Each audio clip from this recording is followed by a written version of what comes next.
Season 6 of MFL was set up to be our most ambitious season ever. I'd finally grown my club big enough where I could actually spawn off an academy lineup where I could fill it with all my own players and start at the very bottom of the pyramid. On top of that, we also had an aggressive acquisition. We went out and we took over another club out there, and we filled that up with community members, players on full rev share to them in a sort of community conglomerate type squad.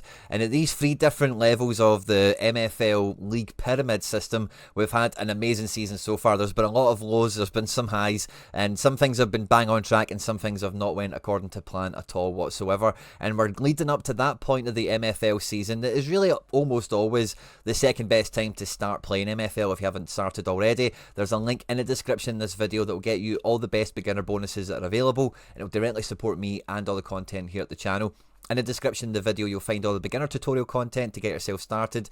And if you do get stuck or if you've got any questions, of course, reach out, drop a comment, and I'll come and sort you out. But for everyone already playing MFL, when we get to that halfway point in the season where they'll open up special competitions for everyone that's joining the game late, it also has the mid-season transfer window as well as a pack drop as well, where you're able to go and buy packs of players that you'll own in your club and in your agency. And this is a great time, even from the pack drops or even from the secondary market, for so many clubs, managers out there to reinforce their squad to try and either avoid relegation, push the envelope to try and secure promotion, whether that be top 3 or actually win the thing, or some reinforcements for the cup if you're going to be going deep in that, if you're kind of hovering around mid-table and you're going to put all your eggs in that basket, as it were. So it's always a time on the calendar that is busy for MFL managers, no matter how long they've been playing the game. It's also a great time for anyone who has been involved in Season 6 to this point, is to take a wee pause for the cause, have a wee bit of reflection on the season that you've had so far, the results,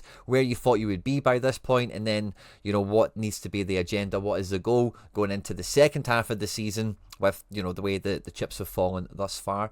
As I go through that for my 3 squads, Iron, Stone and Spark, at any point in that video, if you do laugh, you learn, you like something or whatever, please do like and subscribe to the channel for more content like this. Get into the comment section and let me know how your Season 6 is going as well, of course, because I think some people have been finding it a little bit tougher this year than what they maybe thought coming into it, and some other people as well have been absolutely cruising. So really interested to see how the comment section shakes out with this one for players that are falling below expectations, any surprise progression monsters that are really lifting the level of the squad and pushing you up the table. It's always really interesting to see. But yeah, let's just get stuck straight into this one, because this was the very first season that FC Barcelona Prime, the main team, was projected to actually be one of the main runners and riders in my division. Every season gone before, we are always projected in between like 5th and 7th normally. I think we've maybe been projected a little bit lower on the odd occasion, but generally in that kind of mid-table bracket. And obviously I've gained promotion, we've upset the odds enough times in FC Barcelona. We always like to do that. We shoot from the hip, we swing for the fences,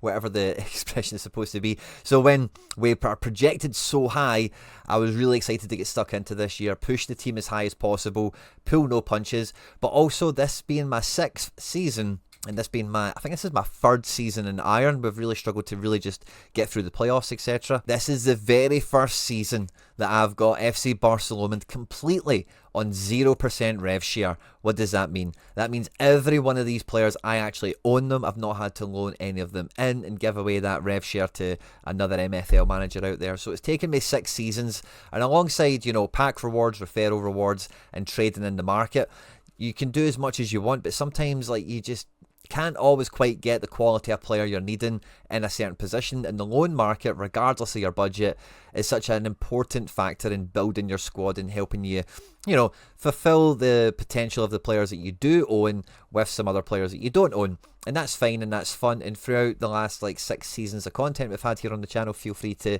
flick back through some of them. You'll be able to see we've gave away as much as 40% rev share, and we've slowly worked that down to the 20 mark over the last season or 2. And finally now, with the amount of players that we've managed to win MFL for, to do reward packs, buy packs, all that kind of stuff, finally this year we're on 0%. We're not giving any of the spoils away, and with us projected to finish so high, it makes it all the more exciting. At point of recording, we're at 10 games in the season. There's one more to go in the league before we get to the mid-season break, and I've also got my final cup game against Giza Pharaohs. Now we're cruising in the league, absolutely smashing it. We've only conceded 10 goals, joint second best defence.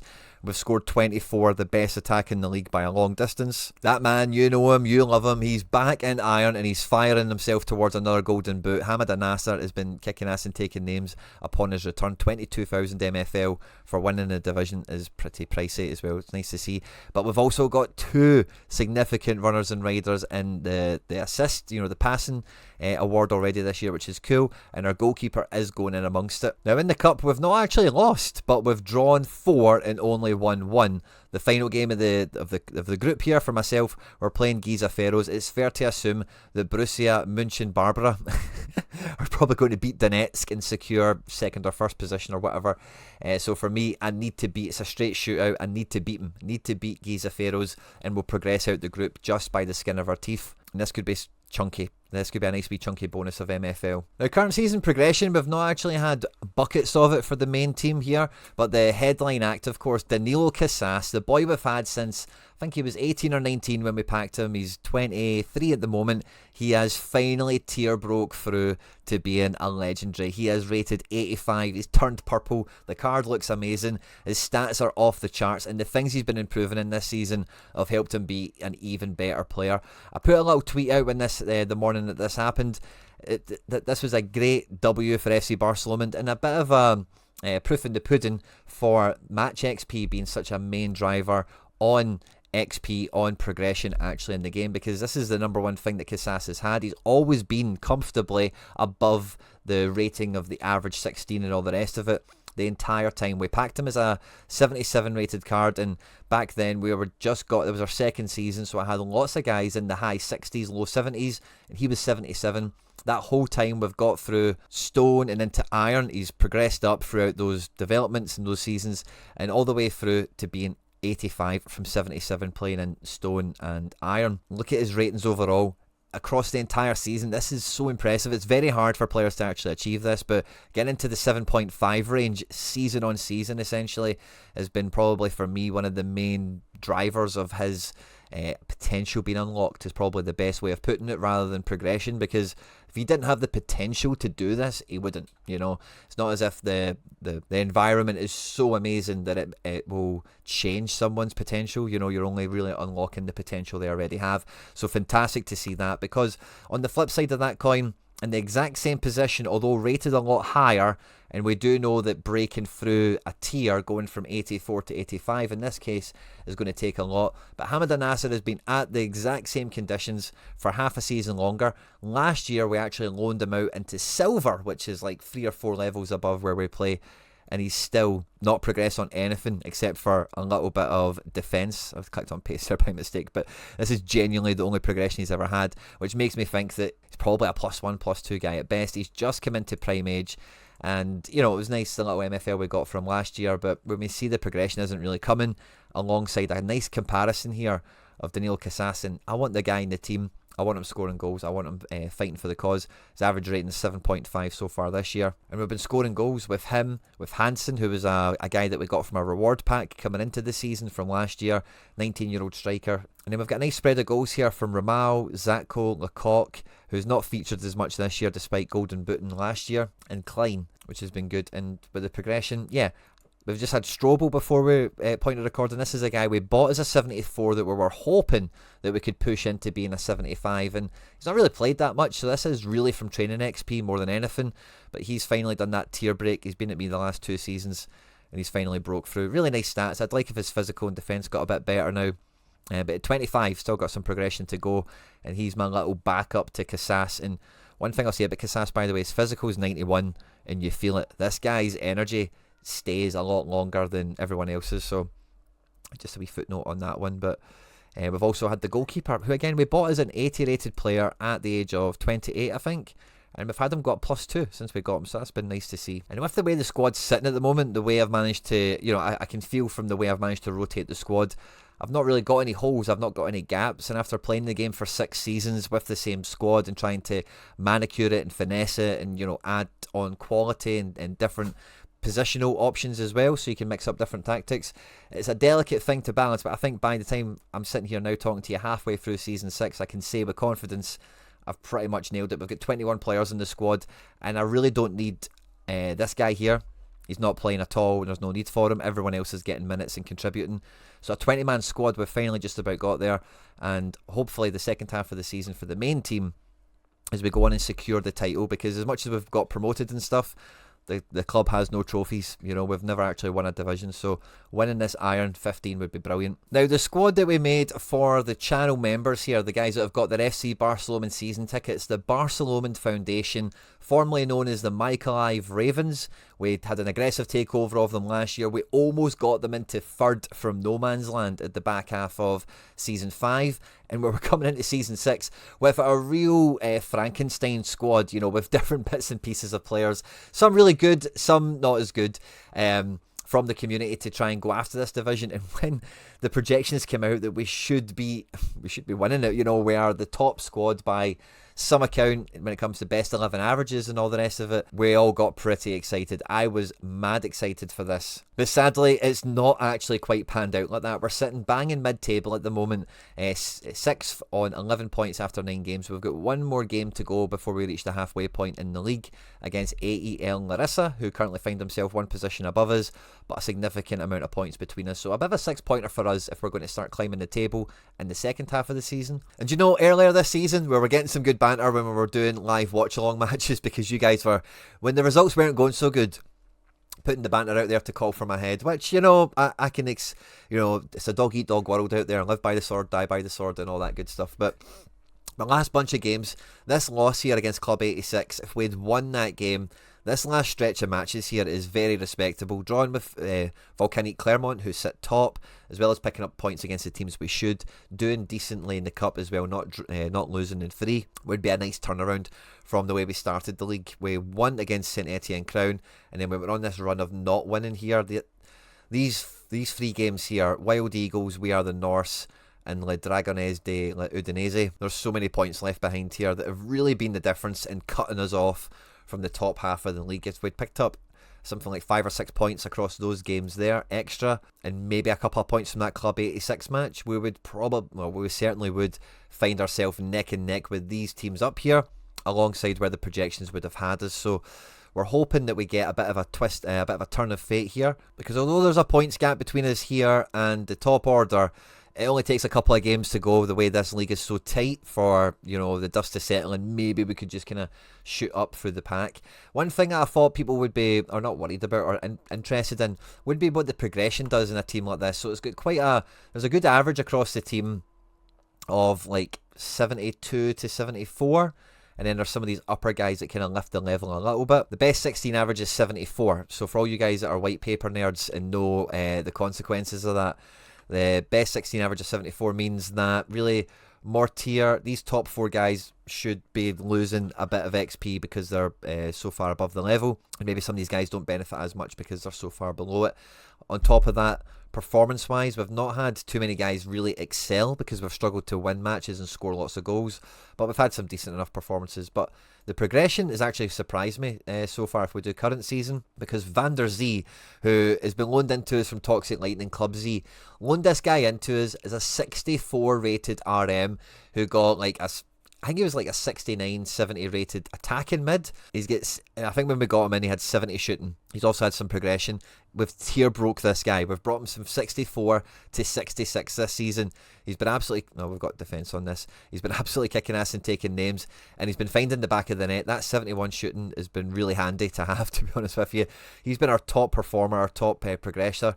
But also look at this, the top end guys that are above the best 16 average, Goddard, Mortier and Pasquier, all progressing very well. Look at Pasquier, +6 on physical, +6 on passing as well. He's had some massive growth for us here. And Mortier, who's been one of my most important players in the squad, a nice kind of spread there on the +1s and the +2s.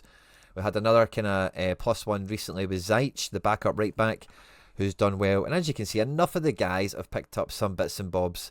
Not all of them, granted, and the minutes have not been evenly spread. You know, we want this team to win as much MFL as absolutely possible, and really, like the league, we're really just trying to finish as high as we can. If we can get into the playoff spot, brilliant, because of the quality of players that we have, fantastic. But we do also have the cup. Now, the cup has been difficult at all levels of the game. The last cup we had was the Challenger Cup. This is the Rivals Cup. Again, we have drawn 4, but rather than winning 1, we've lost 1. So we're going into the final game of the group stage against Heredia. If we beat them, we need to do goal difference on them as well. We should overtake them, but Busby Babes, if they pick up a win against Ukraine Bisons, then they will do enough to keep us out. So we're going to have to throw... I really want the points anyway, because the extra win for Cup MFL is worth getting for you guys ultimately. So we go into every game to try and win it. We've maybe been a little bit like Ukraine Bisons. We drew Heredia, we drew 0-0 with Busby Babes, we drew with... If we got a win in one of them, we're probably in the driver's seat coming into this last fixture, but sadly not quite done enough on that front. And at this point, I'll give you a mild SOS, right? Because we do have some players in here that come from, like, we have a few multiple entries here, and I'm happy to kind of thin that herd, especially if 1 or 2 of the guys aren't featuring or whatever, to get one of your players in who is, if you get your season ticket, FC Barcelona, you're a channel member, let me know in the comment section, reach out to me in the Telegram group, Twitter DMs, whatever you're easiest to do, and we'll get you in. I really need midfield, defence and physical. We really need a bit of that in the team. Otherwise, I actually quite like the balance that we've got. We need a little bit of depth in defence. If we're being honest, a backup goalkeeper wouldn't be bad either, but we're at full squad capacity. So if I'm going to bring someone in, I need to let someone go, and there's only a few players that we don't need, that are surplus, that are come from a multi-manager kind of situation. So now I knew this was probably going to be the case, but season 1 of the Barcelona Academy down in the Spark League, again, all first owner players, all my guys that I would have been loaning out anyway into Spark and Ice, and yeah, maybe 1 or 2 of them into Stone, where I've just put them in here, and I want to get all the MFL from this. I want to get this into Ice and Stone and have all the same players like churning from it, essentially, is the plan here. And if any of them can progress good enough, of course, feed the prime team, feed the main team as well, of course. Maybe I can even sell guys, I can loan guys out. It just gives me another kind of lever in the marketplace to help some players realise their potential and then, you know, reap the spoils of that, essentially. So this was looking all good coming into the season, and it's really showing in the league where I've played 10 games. We've drawn 1, won 9, all conquering. We've got 1 more team left to play who are currently in 4th, and we don't take them for granted. We don't take them lightly. The cup has been a little bit difficult. We have been smashing everyone. We've got 2 goals conceded, which is incredible. It's one of our main goals this season, was to be defensively tight and resilient, and we've got 41 goals scored. We don't really have anyone in contention for top goal scorer, which is just hilarious, to be honest with you, or the passing one. Maybe we could get a late entry in there, but I doubt it. And the goalkeeper is going to be Christ, isn't it? This guy, he's the only player I drew with this team, and it's because of their goalkeeper. Christ showed up in a big way for them. 64 rated keeper with that beard. But the cup has been even tougher than it's been in the other levels, to be honest with you, because the team is so good. We're pitched against ice teams. You know, we're the strong kind of Spark team, and we're too good to be put with the other Spark Cup stuff. So we're in the Aspirants Cup here, tier 25, with a bunch of ice teams, essentially. Alfareros de Tonala, ice, and Andy Laird's own Nonagon in the ice division as well. And sadly, we've not won a game yet. We've drawn 2, lost 3. 2 of those losses have came to Laird, which is it's been a bitter pill for the academy to swallow. They're not happy about this because it's ultimately eliminated us from the cup and put Nonagon here in cruise control. Probably going to win the table, and fair play to him. Well done, Laird, and all the rest of it. But we'll see you next season, either in ice if you don't get promoted and we do, or in a cup or something. You just know that the academy is going to be coming back for that Nonagon team in sometime in the near future. So this squad doesn't actually really need anything coming into, you know, we're just going to charge along here.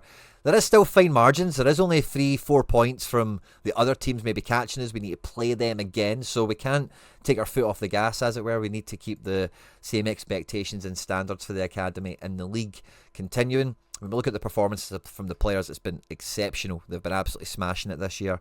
High averages, lots of guys getting significant appearances as well, which has been great. Progression, but hasn't really been as abundant as I would have thought. We've had bits of it, and you can see it here. We had a tier breaker for Colin McRae, who this was his first season back out of dev jail, so he's been enjoying his freedom, and his tier broke off the back of it, which has been fun. And we've had some +1s scattered around the squad as well, which is fine and nice. It's been fun to see some of the old names and faces come back for their kind of swan song. Some of them won't make the step up to ice, we know that already. But there's like a core of guys here that certainly will be able to carry us up there. But we don't need any reinforcements. Any lack of progression we get this year, we hope to kind of finish the unlocking process for next year, because these match ratings, if they continue, should really elevate the better players' XP kind of bar, or however it works. I'm not really too sure. We're trying to work it out in our heads individually, but just the way I think of it, a good bit of form and then lift the level, and you should then get a little flurry of progression if it's there to be gotten, and sometimes it isn't always there to be gotten. Now, all across all 3 levels of the game, I've found that there's been, I don't know, the game is harder, right? A big part of that, I do think, is opposition for the most part. I think teams are just a lot better balanced now. People have came into the season, more people have came into the season with a thorough plan of attack for a season-long campaign, rather than just picking a best 11 with a few bits of cover, as it were, especially the higher up you go. Number one thing that I've always said about MFL when it comes to team construction, tactics, philosophy, whatever, is you need to be able to score goals. And I think this season, goal scoring, and the flip side of that coin, your defence, all sounds quite basic, of course, for football, because that's kind of the 2 main things. It all kind of cross-sections of game mechanics and all the rest of it. I get that, right? But really this season, if you don't have guys that can score, or if you've got a hole in your defence, like, you are screwed. There's not really too many ways to carry that, I don't feel. It's one thing that the foundation team has really struggled with itself, because it doesn't have, if we look at the squad, this is something we spoke about pre-season, attributes, and we hit defence. We have got like a left back, a centre back, and a right back, backup left back with decent defence. Yeah, other centre back is fine. But it is, once you get out of defence, it's all below 70. And for midfield, for wide men, for all of this defending to be so poor, like, you do feel there's a kind of soft centre, a bit of a soft nucleus here. When you look at the shooting stats, we don't have that many guys with great shooting for this level. Well, we only have one guy with great shooting, and we've got like 3 guys that are acceptable, and so many other guys are below it.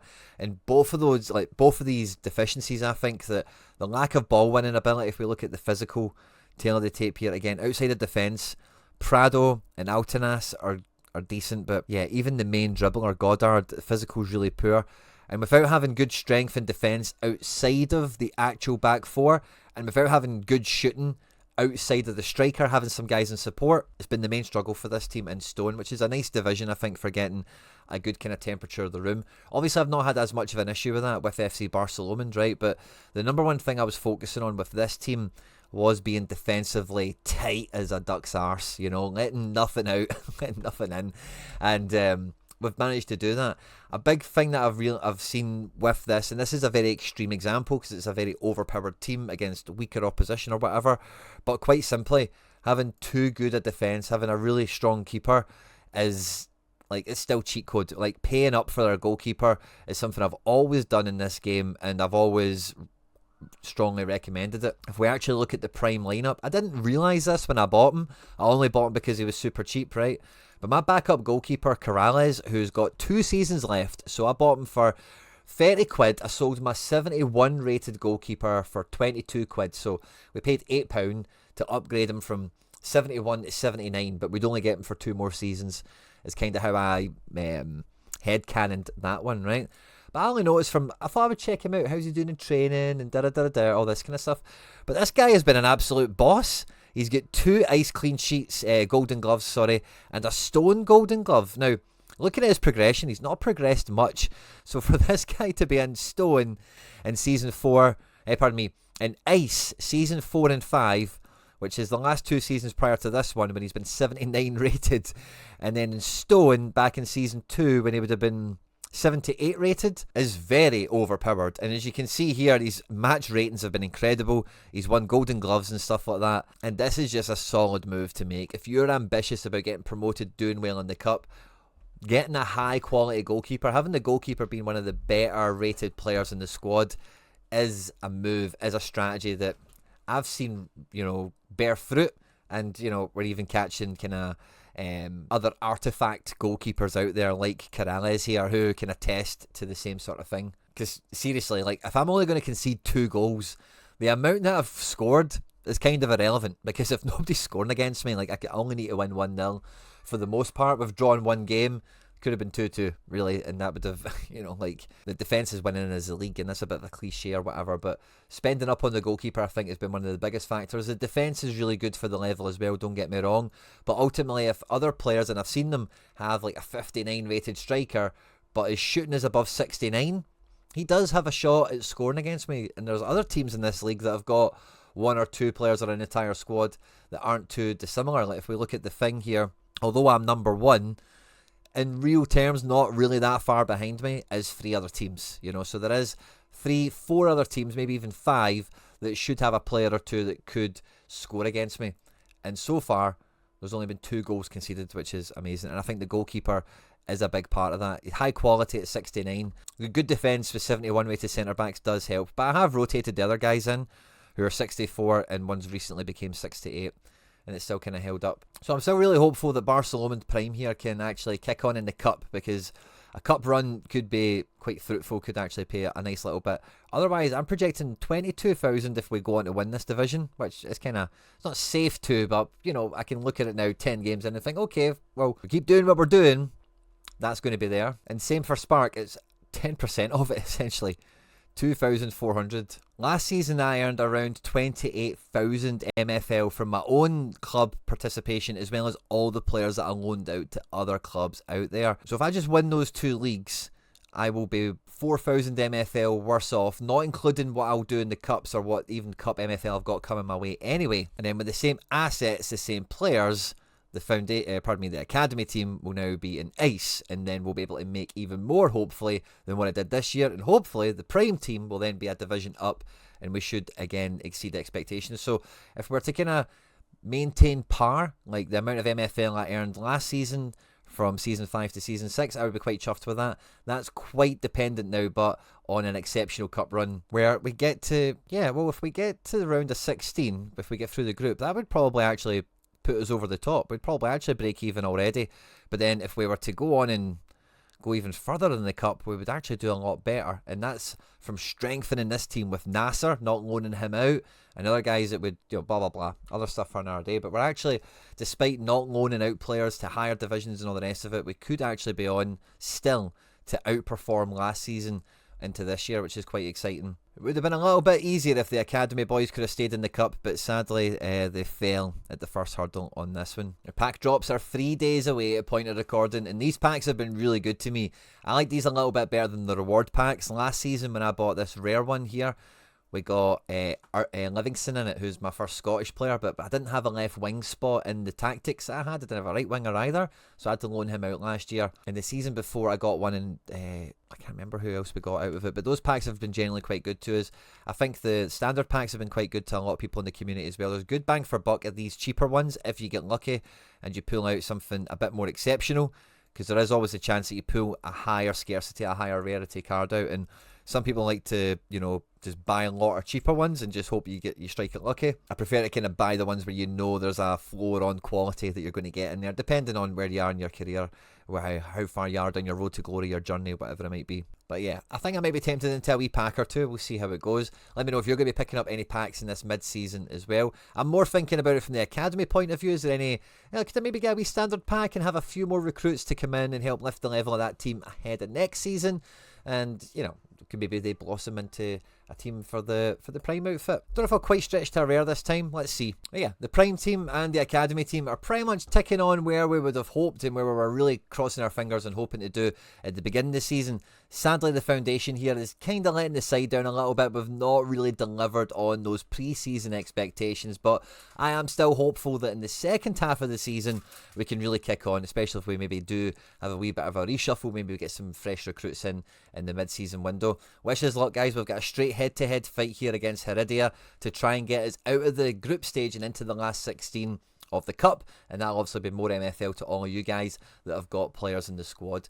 On screen are now some other stuff that I've made that YouTube thinks you might enjoy. I hope you did enjoy this one, guys. Please don't forget to jump into the comment section and let me know how your season 6 is doing. Are you picking up packs and all that good stuff as well? Like and subscribe and all that good stuff, guys. Stay out of trouble, and I'll catch you on the next one.